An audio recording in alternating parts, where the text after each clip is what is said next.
I am in a parked car. It's like 1:40 a.m. I just saw Avatar: The Way of Water in IMAX.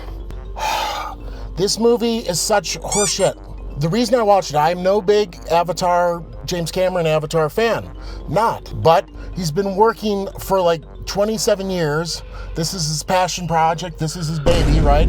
So you'd think he'd care. And he clearly cares about a lot of stuff. He's got to make the whales look good. He's probably got 47 people on like Navi Areola patrol. It's like, you gotta have their skimpy, lacy things, not show their Navi nips or whatever. I'm like, whatever. I don't care. It's a bit weird because they're supposed to be tribal, so they probably shouldn't care, but I get an MPA. Hire one fucking smart person for your writing. Just somebody, because what this movie should be called is, and then some bullshit happens. That's what the movie should be called. It should be called, and then some bullshit happens.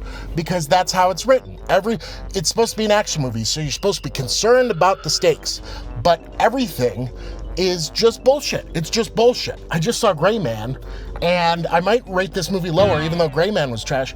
People can't figure this out. It's so simple. You should be able to watch a scene and go, okay, what is the problem this character's in? And then I'm invested in how they're going to solve it. But every problem and every solution comes out of nowhere. It's just bullshit. They're not even thinking. Avatar: The Last Airbender, coincidental name, they'll have scenes and you kind of know they're not going to die, right? But then there's one scene where they're running. They're in this big gate in the city and they're trying to escape. And so what should happen? Well, the people there were like, oh, fuck, we don't want them to leave. So the guards and stuff close the gate. Now, if James Cameron was writing that, he would just have the gate get stuck or whatever, and they'd make it through at the last moment or whatever, because they wanted him out of the gate. But in the cartoon, I know it has nothing to do with it, just shares a name. But my point is, in that cartoon, Aang has flying air abilities. So he's like, oh, fuck, I'll jump over. So the problem, gate closing. I'm invested. How are they going to get out of this traffic jam? Aang has air abilities. He uses them.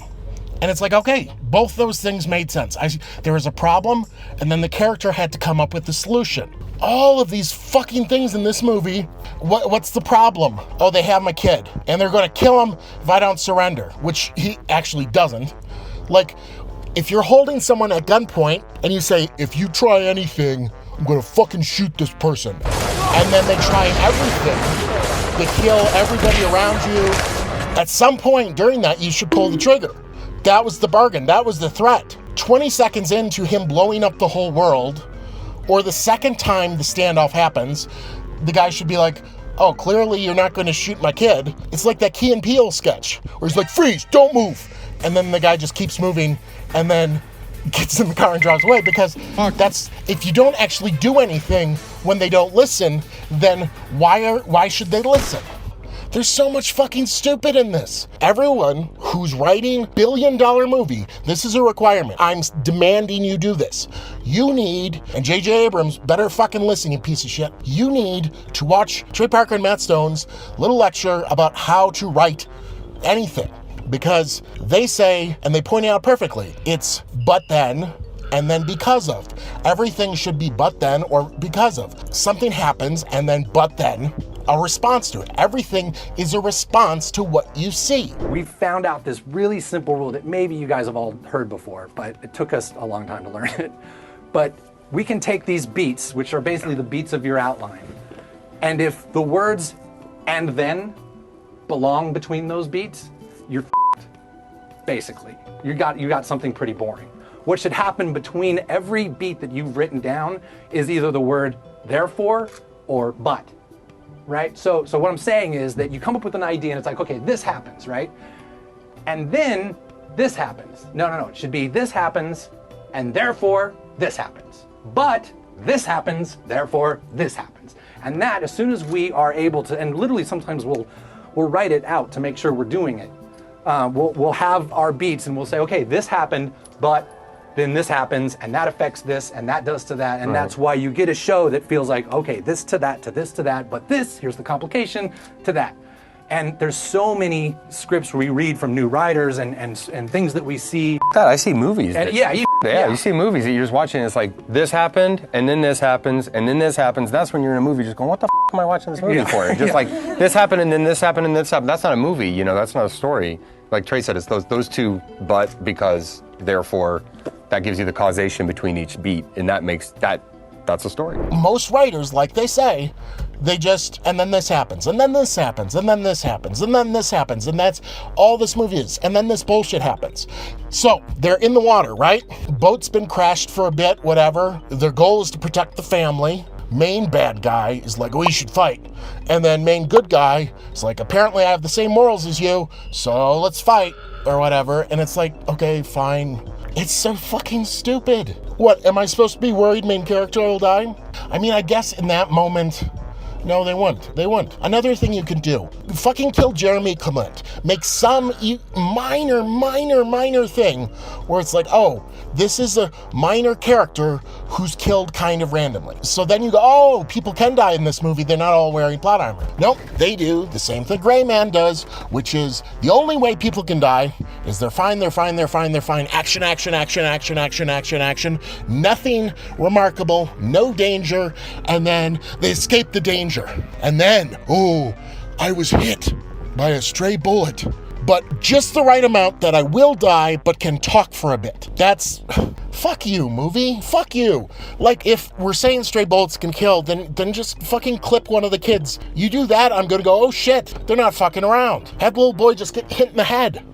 But no, that's too dark. Fine. Have Jeremy Clement get hit in the head. Make Bob the red shirt get hit in the head, but make me think he's not a red shirt. He's a red herring red shirt, and then actually kill him or something. Just something to show some stakes. Or at least have the characters have to respond to actual problems. What was the problem? Oh, they have my kids. Okay, you gotta get your kids. How are you gonna get your kids? I'll do bullshit, and then more bullshit will happen. And at some point, I hope I get my kids. Like, that's not planned. That's not planned. 90% of why you got your kids was the big fucking whale, which of course everyone could tell, oh, I'm gonna befriend a big whale that's known to fight things. I wonder if that'll pay off. And you can't even kill the whale. Like, you know, it's such fucking bullshit. Just like do something. Have something happen. Have something I don't see coming a million fucking miles away happen. Or just make it grounded. Say at each moment, what is the tangible thing I care about? What is the risk? What is the danger? It's all just tropes. It's the most cliche tropes. And I know James Cameron is kind of like that. Like Titanic, okay? Like, are Jack and Jill or whatever going to die early on? Probably not. But shit would happen.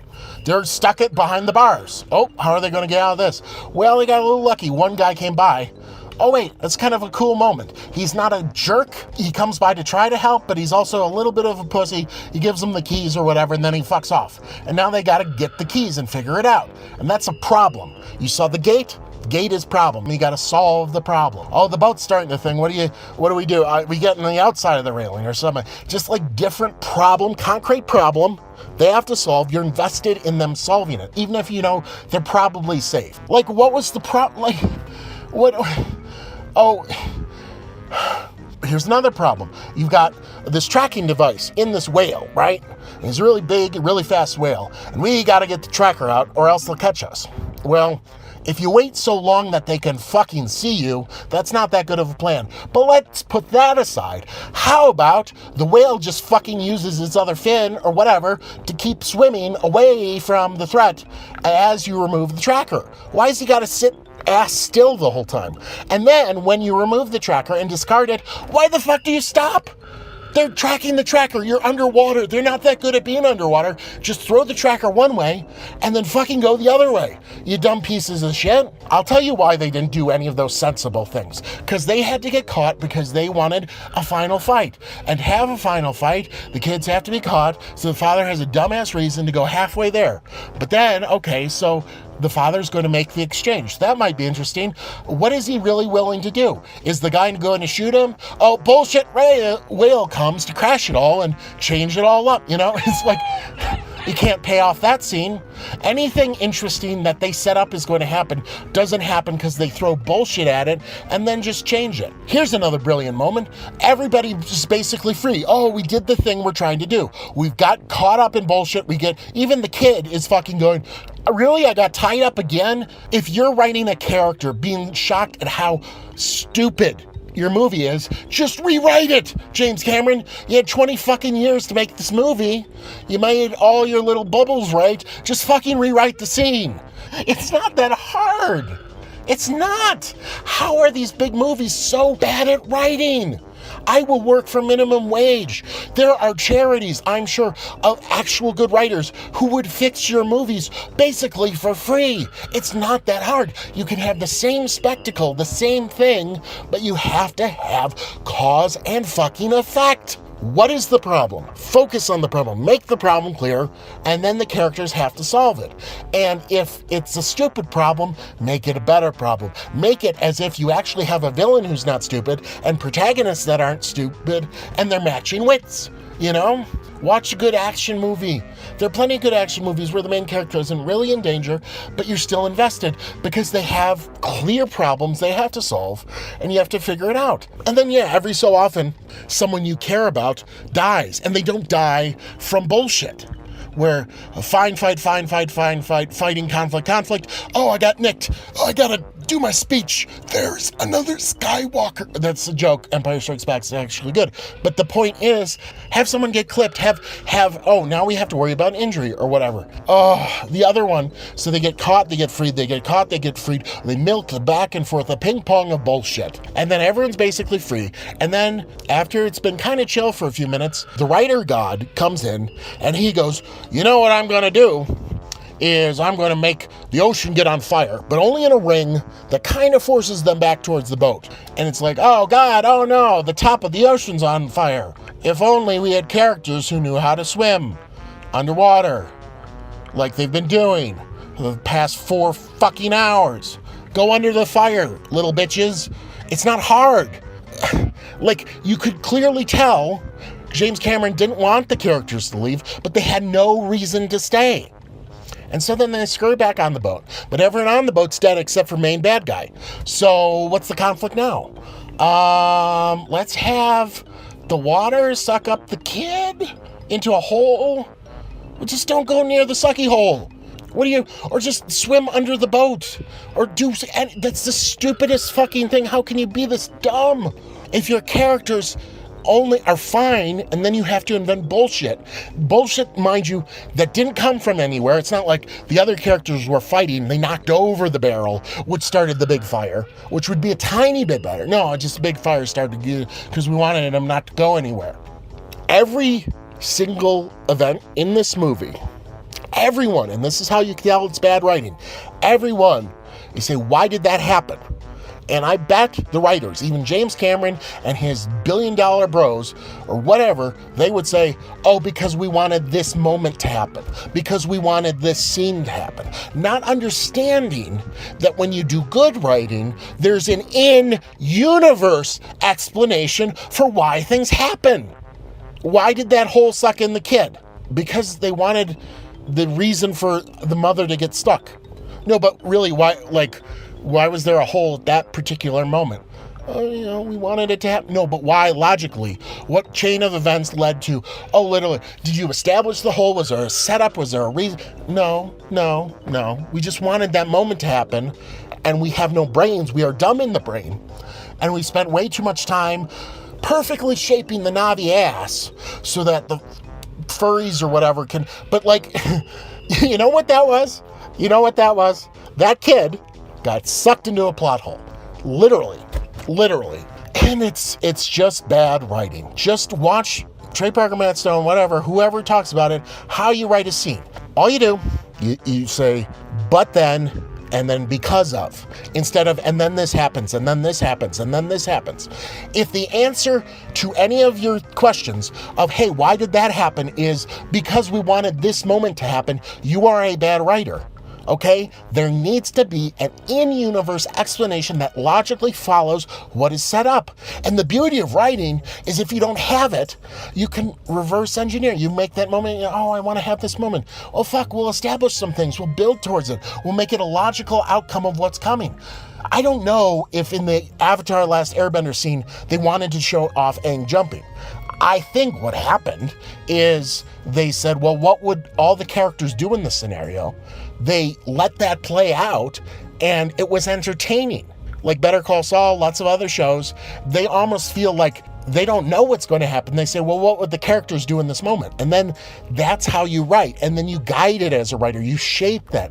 But you don't just go, oh, I want this beat. Yeah, I want this beat. You can get it there, but you guide it because things... Stupid writers, what they think, it's a room. It's a room of randomly placed dominoes. And then they just have the ones they want to fall over, as opposed to just putting the dominoes in between them. You know, cause and effect. Every little event, particularly in action, cause and effect. John McClane, stuck in the tower. He sees idiots trying to come in there. He's got to think of something. Well, he did get detonators. Fuck, I'll blow up some of the thing. Okay, I'll do that. And then he does, and then that changes things. And then the other characters have to react to it. And they have to think, well, what do we do now that he did that? And then you see them react, and then he has to react to that. Cause and effect. Even in Die Hard, they need a moment, they need a while that Hans Gruber doesn't know that Shirley MacLaine is John's wife. And they have logical reasons early on that she doesn't go by Shirley MacLaine. It's kind of up to a Japanese company, but also it establishes there's a coldness in their relationship. Okay, great. But then they need a moment where, they find out. And what happens? Does Hans Gruber just find a slip where she said, my name's really Shirley? No. Early on, or kind of early, they establish this news reporter guy who's slimy, just looking for the thing. And you think, where is this going? Well, he's the type of guy who just wants the story, and so he'll reveal that that's Shirley MacLaine. And in that moment, she becomes a more valuable hostage, so you can have the final scene. But it comes from a reason. It came from somewhere. A thing that they set up, then later pays off. Even if you want a while where Hans Gruber doesn't know it's Shirley MacLaine, doesn't know it's this guy's wife, and then later does, you set it up. Cause and effect. Cause and effect. Watch any movie, James Cameron. Watch some of your early movies. To me, I think the right answer for what is a movie is it's a visual telling of a story. So to me, and I think it's the right answer, but whatever, God bless if you disagree and think a movie can just be a series of images. It's a story. So the story is the core. It is the backbone. It is the spine. It is the core. When you're making something and your core is a story, you should care about the core. There's so much money that goes into these movies, goes into Game of Thrones, goes into J.J. Abrams' Star Wars, goes into these things. Oh, we gotta, Game of Thrones, we gotta make all the orcs fight right and all this, and you never have fucking logic paths on the story where you go, well, why didn't they go first? Or why wouldn't they do this? Or don't nitpick. It's not nitpicking. Just rewrite it so the characters act like people trying to solve problems. Cause and effect. And so James Cameron spent infinity $billion, and then I think someone's pulling over to hassle me about sitting in my car. So hang on a second.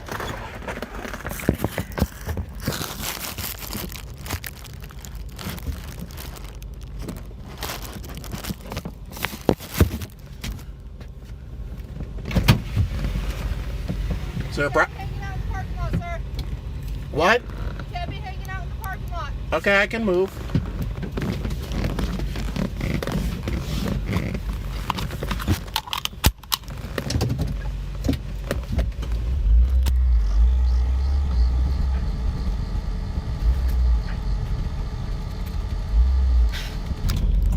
Anyway, I guess we can't have nice things. Can't even rant about how shitty a movie is. No, that's just someone doing their job. It's fine.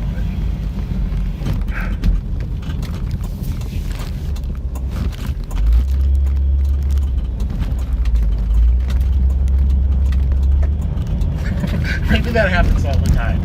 nobody believe. Well, the new Avatar came out, Shape of Water or whatever, and people are so mad, they're parking their cars and ranting into their phone for hours after the movie. I gotta go. Go on James Cameron complaining patrol. Anyway, I guess that wraps up everything, sort of. It's just frustrating.